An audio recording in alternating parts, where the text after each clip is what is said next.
Hi, everybody. Hope you're doing well along with your family. It's been a while since we've communicated with you. Let's just do a quick little review as we're continuing on in Chapter 1. We covered 1.2, which was using the order of operations to simplify a numerical expression. And now we're going to move to 1-4. 1-4 is going to cover the second theme of this Chapter 1 title called The Real Number System. And the title is exactly what 1-4 is going to move into. We're going to be looking at real numbers and their various subsets. In this Math 51 course, we're dealing with the set of real numbers. Let me give you a layman's definition of real numbers. Real numbers are any positive or negative numbers that can be represented on a number line. So I'm going to kind of move around here to the whiteboard and begin right here in this little section. A real number is any number that is able to be graphed or represented on a number line. Now you see that dimension up there with arrows on opposite ends, and you know that means that the line moves infinitely in a positive direction forever and ever, and in a negative direction forever and ever. You see the numbers that I took that number line out to, a positive 3 and a negative 3, but I know you understand positive and negative 4 are up there, positive or negative 100 are up there, and many, many, many other kinds of numbers. So people, when we're talking about the set of real numbers, it's any number that is able to be represented on a number line. And that encompasses a lot of different styles of decimals, a lot of different positive or negative fractions. It obviously includes 0. It includes the counting numbers 1, 2, 3, 4, 5 to infinity, and -1, -2, -3 to infinity. When we are showing you the graph of all the real numbers, we're simply taking that line that's colored in red, and to show the entire set of real numbers, we'll just darken that entire line in a completely different color. Every conceivable number that can be represented on a number line is classified as a real number. And those are the types of numbers that we're going to be dealing with in this course.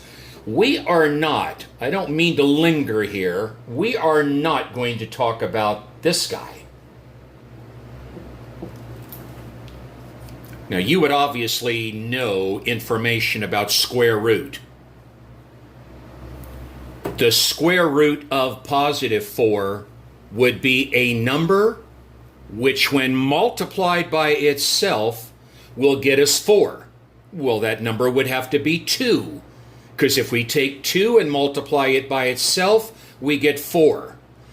But if you put a negative sign to the left of that radicand 4 and make it a -4, this radical does not represent a real number, because there is no real number which, when multiplied by itself, that will equal -4. Positive 2 doesn't work, because 2 times 2 is positive 4. Negative 2 doesn't work, because negative 2 times negative 2, if you remember that rule, is also positive 4, and so therefore it can't be any kind of a 2. It can't be positive, and it can't be negative. So because there is no real number that this expression is equal to, the square root of -4 cannot be represented on this number line. And therefore, the square root of -4 is not a real number.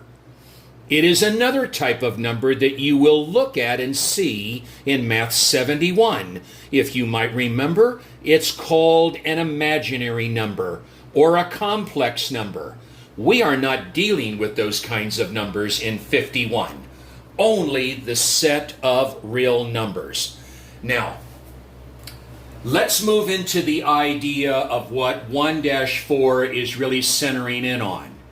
We want to look at the various subsets of numbers that belong to this umbrella title called the set of real numbers.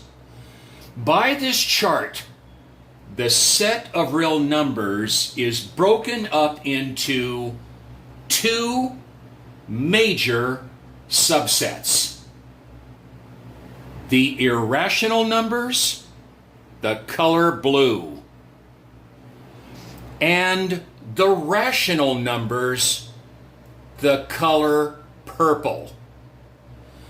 The two major subsets of real numbers are the irrational numbers and the rational numbers. We're going to leave the set of irrational numbers to the very end. We're going to cover this portion of the umbrella entitled real numbers. We're going to cover the rational number side. Now, as we look at the rational number side, there are three subsets of numbers that not only belong to the purple rational numbers, but these three subsets of numbers also are subsets of the real numbers. So when I say that the integers, the whole numbers, and the natural numbers, that they are all subsets of the set of rational numbers, they are also the subsets of real numbers. Why, on looking at this chart, can we say that the natural number box in blue, the whole number box in red, and the integer box in black, how can we say that all three of these subsets belong to the purple set called rational? Because I think you would agree, the blue box is certainly inside the purple box. The purple box is this entire half box right here. Well, the red is inside the purple box. The black is inside the purple box. So these are all subsets of rational, and they're all subsets of real. Now we're going to go down to the smallest subset of rational numbers. It is the smallest subset that we want you to be aware of. It's called the set of natural numbers. The natural numbers are these numbers. It's the set whose members begin with +1, then +2, +3. By the way, these three dots, they're called an epsilon symbol. You don't need to know that vocabulary word, but those dots indicate that 4 is in there, 5 is in there, 6 is in there, 7 is in there, 100 is in there, 1,000,000 is in there. A synonym for the word natural numbers are the counting numbers. And think about what we do when we count off. We don't begin with 0, and we don't begin with any negatives. We begin with +1, +2, +3, 4, 5, 6, etc. The natural numbers are the counting numbers. Now, when we define natural numbers are able to be defined using a very special kind of notation. It's called roster notation. Now, if we were sitting in the classroom and I took out my roster that had all of the names in a given class, A roster is a complete list of all of the members in a set. Well, when we're talking about the set of natural numbers, the natural numbers are able to be written using a notation called roster notation. And here is a key element, a key requirement that must be shown when you are using roster notation for any given set of numbers. It's braces. Not a bracket, not a parenthesis, but braces. Those braces mean this set of words. The braces stand for the set whose members are. So we're going to come down now into this same blue box.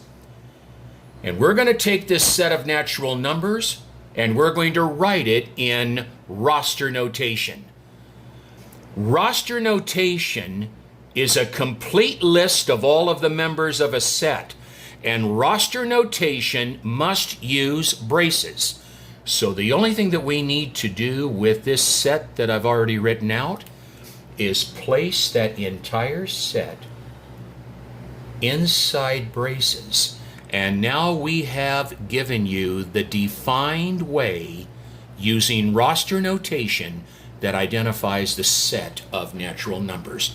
Now let me communicate the words to you so you can begin to say it in the right way. Those braces mean the set whose members are. So coming back down here again, we're going to read this using set language written in roster notation. Here's how we read it. The set whose members are 1, 2, 3, and so on. This is the roster notation for the set of natural numbers. Now let's go to the next larger subset of rational, the next larger subset of real, the whole numbers. The whole numbers are the real numbers that begin with 0 and then pick up the natural numbers. The whole numbers begin with 0 and then pick up the natural numbers. Notice the blue box entitled natural is inside the red box entitled whole. That means every natural number is also a whole number. And you can see that it is, because the whole numbers begin with 0 and then pick up all of the natural numbers. The whole numbers are also able to be written using roster notation, because we are able to list every single whole number in this defined set. How do we put it in roster notation? Wrap this entire puppy inside braces. And here's what it then says. The whole numbers are the set whose members are 0, 1, 2, 3, ... It picks them all up. You ask me, is 10 in there? You bet it is. Is 93 in there? You bet. Is 1,817 in there? It's in there.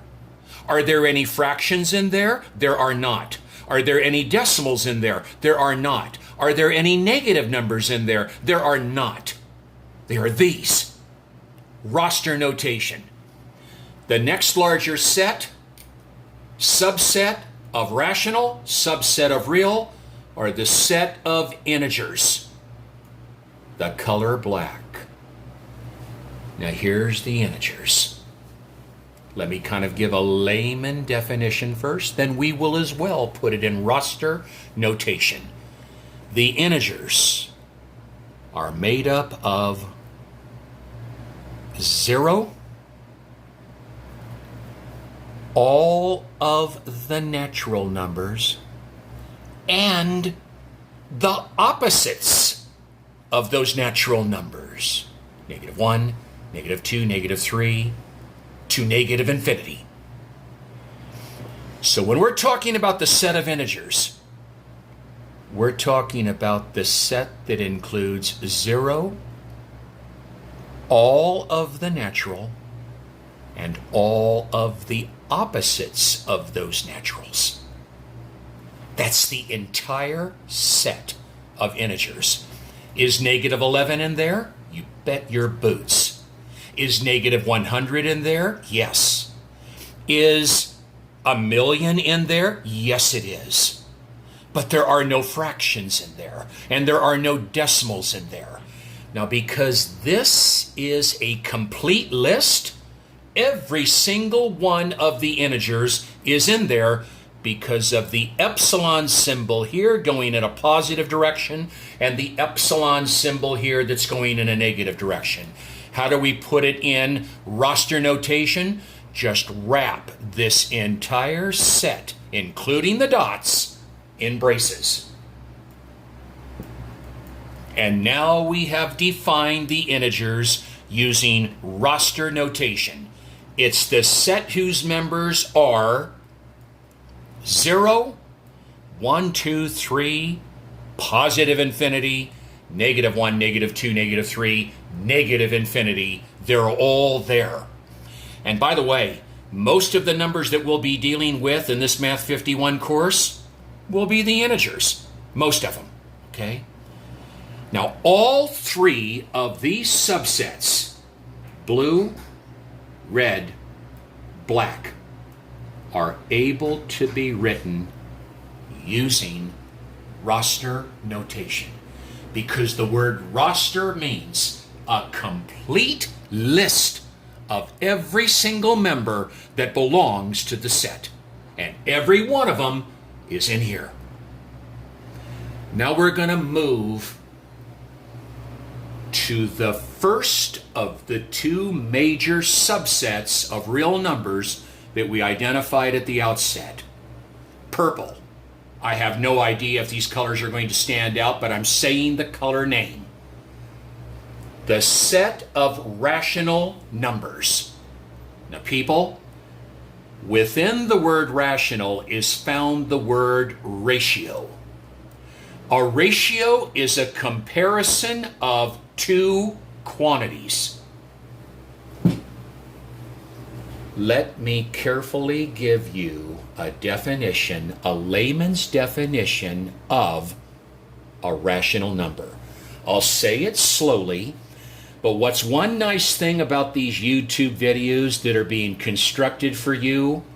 You can shut it off, you can turn it back on, you can likely pause it, and you can listen to it and watch it over and over again. A rational number is any number that is able to be written in the form of numerator A over denominator B, where numerator A and denominator B must be integers. So A and B must be integers, and B cannot be equal to 0. Now, 0 is an integer, but when we define a rational number, it's any number that is able to be written in the form of A over B, numerator A over denominator B, where denominator B cannot be equal to 0. A can be 0, B cannot.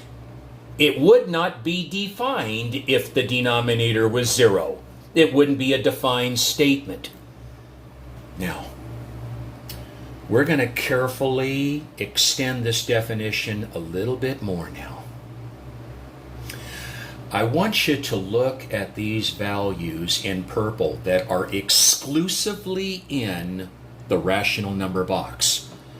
We'll come back down to these in a moment, because I've already told you all of these belong to the set of rational numbers, because all three of these boxes, blue, red, and black, are within the purple box. So these are all examples of rational numbers as well. Now let's show you why these that are exclusively in the purple box, what makes them rational? Well, what makes them rational? All of these that we're about to define are either already written in the form of A over B, or they are able to be written in the form of A over B. So here's category number 1 of rational numbers. Every positive or negative fraction is automatically rational. Every positive or negative fraction. Let's start with this one right here. 3/8. You see the 3? That's your A. The 8 is your B. It's already in the form of A over B. That fraction is now classified as a rational number. -11 over 9. You might think of it as an improper fraction. It is. It's also a rational number. The -11 is your A. The 9 is your B. -7 1/3. Well, you know that any mixed number can be expressed as an improper. So I'm going to come down here and keep it in purple. You would certainly agree with me to change this to an improper. Get your bar ready. Bring the negative sign over. You can put it anywhere. And then take the whole number part, this 7 part, and multiply the 7 times the 3. That's 21. 21 plus 1, we'd have a -22 over 3. No doubt about it now. There's your A, and there's your B. So category number 1 for rational, any positive or negative fraction. That's category 1. Category 2, any positive or negative terminating or repeating decimal. You have to catch on and hang on to these thoughts. Any terminating or repeating decimal. Let's start with the terminating. A terminating decimal is any decimal that stops. It sooner or later ends. It doesn't keep going on and on with digits. It reaches a final terminating point. Let's show you why 0.8 is a rational number. It's rational because this number is able to be written in the form of A over B. 0.8, if we were to read this correctly, the 8 is in the tenths place of this decimal. 0.8 means this. I'm going to squeeze it right here. I don't have much room. 0.8 means 8 tenths. Forget about reducing it. 8 is A. 10 is B. That's A over B. That's rational. A -2.31. People, you know as well as I do, you're looking at this. That 3 is in the tenths place. That 1 is in the hundredths place. -2.31 can be written like this. -2 and 31 over 100.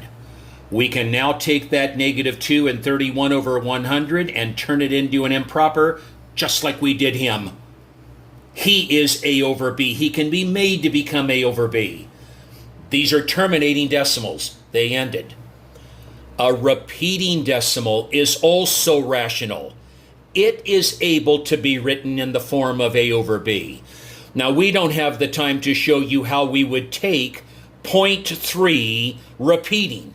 Repeating because that single bar up there above that 3 indicates that that 3 is moving on and on and on forever and ever. It's a repeating decimal. We can show you that this can be written in the form of A over B. It's not part of our curriculum, so I'm just going to identify what its A over B would be. some of you might have already remembered. It is this. It's a third. 0.3 repeating is equivalent to the rational number 1/3. There's your A, there's your B. So, from this area right here, the first two categories of numbers that make up rationals, category 1, every positive or negative fraction. Category 2, every positive or negative terminating or repeating decimal. Category number 3, every integer is a form of a rational. Let me point it out. Let's take any one of these integers, and we will be able to write it in the form of A over B. Let's take this little puppy right here. Now that's an integer, but he's also a rational because we can take positive 3 and we can write it, for example, like this. Now people, if I were in the classroom, I'd be asking you right now, does 3 over 1, does that equal 3? You go ahead and say right now as you're watching this, yes it is. 3 divided by 1 is 3. Well, writing it this way is A over B. That's rational. And we can do it with all those. A whole number. Any whole number is able to be written in the form of A over B. Let's take some number that we don't visibly see with our eyes, but is a whole number. 94. 94 is a whole number. 94 can be written like this. That's A over B. That's 94. It's been written in the form of A over B. He is a form of a rational as well. And a natural number? Take any natural number. Take 1. 1 is still 1 if we write it like this. That's A over B. That's rational. So, when we are talking about the set of rational numbers, we're talking about these categories. I'll say them all again. Category 1, any positive or negative fraction. Category number 2, any positive or negative terminating or repeating decimal. Category 3, any integer. Category 4, any whole number. Category number 5, any natural number. Now I'm going to put a close on this portion of this video. It's going to be too much and I don't want to lose it. And hopefully I'm not going to lose this. We will come back and in the next video we will take care of the rest of the subsets of real numbers. Join you soon enough. Thank you for being there and watching it. Bye-bye.